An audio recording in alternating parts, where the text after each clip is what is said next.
Why did the New Republic move their capital off of the world of Coruscant? Greetings, acolytes of the Force, and welcome back to the archives. Something that we learned over the course of Star Wars The Force Awakens was that the New Republic has actually decided to move their capital off of the world of Coruscant. And what we found was extremely fascinating, why the New Republic was in fear of Coruscant continuing to be the capital of the entire galaxy and the governmental force. The Senate no longer resided on Coruscant as their headquarters, and it was more or less turned into just another city world in the core inner rim. For 25,000 years though, Coruscant stood as the center point of the galaxy, having been established as the capital of the Old Republic since its very birth. This was because a majority of the hyperlanes in the entire galaxy all converged and branched off from Coruscant, making it a perfect hub to get almost anywhere in the entire universe. However, shortly following the Battle of Endor and the end of the Galactic Empire, the New Republic would officially cancel Coruscant as the capital, moving on to other systems instead.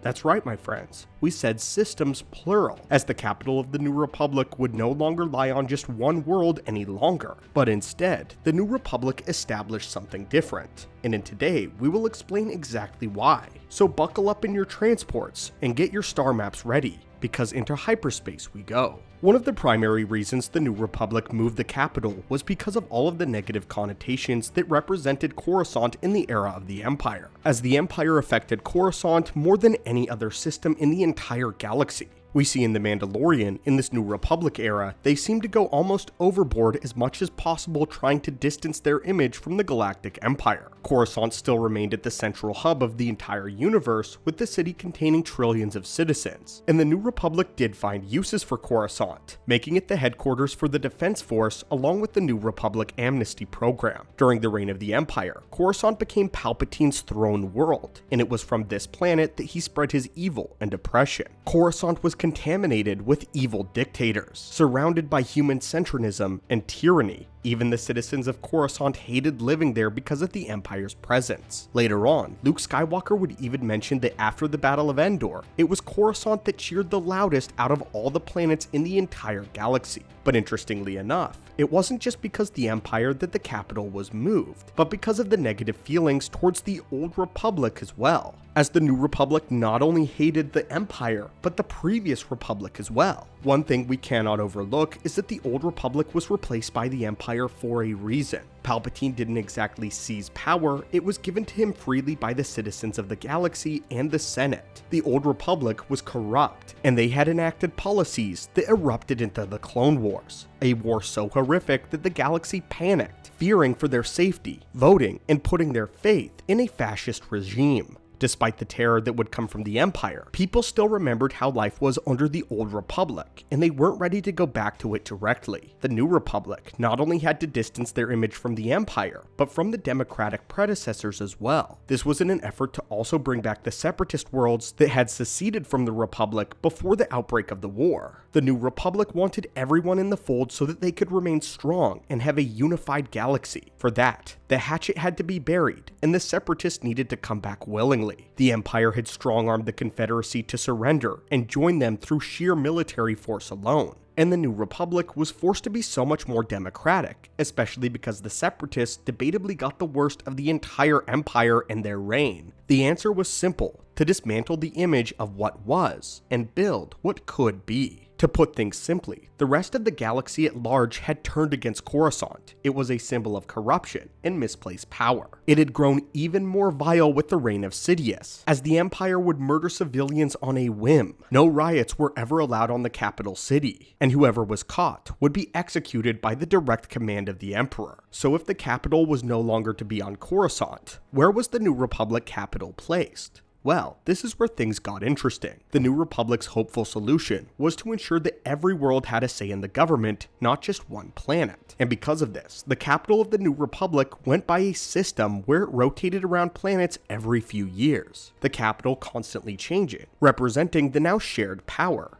Each planet in the Inner Rim would get a chance to host Senate meetings for a certain allotted period of time, before again the capital would be moved. Following the Battle of Endor, the first planet to get this honor was Chandrila, and it would be here where Mon Mothma was elected Chancellor, and a new seat of representatives would preside. By the time of the Cold War with the First Order, the capital resided on Hosnian Prime, which would be destroyed ultimately by Starkiller Base. But all of this brings up a very interesting criticism, one that we believe directly led to the fall of the New Republic itself. And that is that the New Republic was overcompensating for the Empire and the crimes of Coruscant. This is shown masterfully in The Mandalorian, where we are introduced to the Amnesty Program, where they captured former Imperials and were put them through a new process of rehabilitation. This process was meant to break off all the indoctrination given to Imperial workers. However, the process was considered very dystopian. The intense positivity in the amnesty program was labeled as creepy, especially when we're shown that this air of positivity is not shared with the rest of the New Republic offices. We're shown how apathetic the defense force is to problems happening in the Outer Rim, as the people of the New Republic were so desperate for peace that they ignored any sign of opposition. They would even repeat the mistakes from the Old Republic by lending aid to the highest bidders. Not only that, but their ineptitude shows, as they let Imperial activity go unchecked and their defense force be spread entirely thin. When the Rebel Alliance became the New Republic, they thought that dissolving the military would make a strong statement of peace to the rest of the galaxy. However, they didn't realize that by decommissioning their fighting force and making it a shadow of its former self, that this would weaken them and give leeway to their enemies waiting in the shadows. This strange need to move into a completely opposite way that the Empire operated, and to be directly opposed to the Empire in all ways, made the New Republic extremely soft. They did not believe that Imperial warlords were working in unity,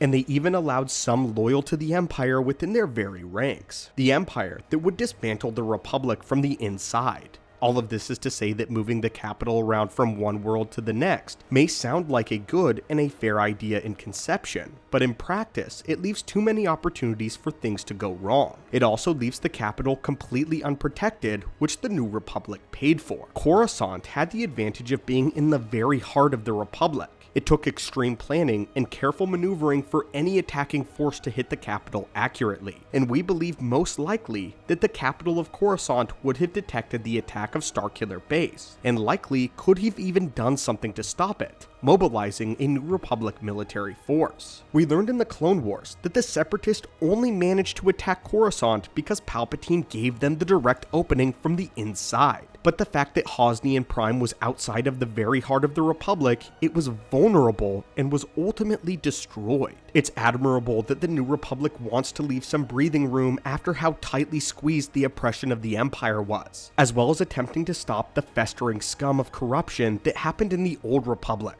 But again, they overcompensated for this fault. At best, they're creating a toxically positive environment that only serves to create apathy for the bureaucracy. And at worst, where now Grand Admiral Thrawn is able to pull together a large enough force to threaten the safety of the galaxy yet again. Coruscant was a sign of the Old Republic. It was a sign of the Empire. But there's reason for this. It was heavily fortified, extremely safe, and was truly the very beating heart of the galaxy, no matter who ran it. The issue, as always, is not the world of Coruscant, but those that rule over it. But anyway, my friends, what are your thoughts on the New Republic's hatred for Coruscant and the galaxy at large? What are your thoughts on the fatal mistake of them deciding to move the capital world off of Coruscant as a whole? Let us know your thoughts on the political climate of the Empire during this New Republic era. Thank you as always so much for visiting the channel today, and may the Force be with you.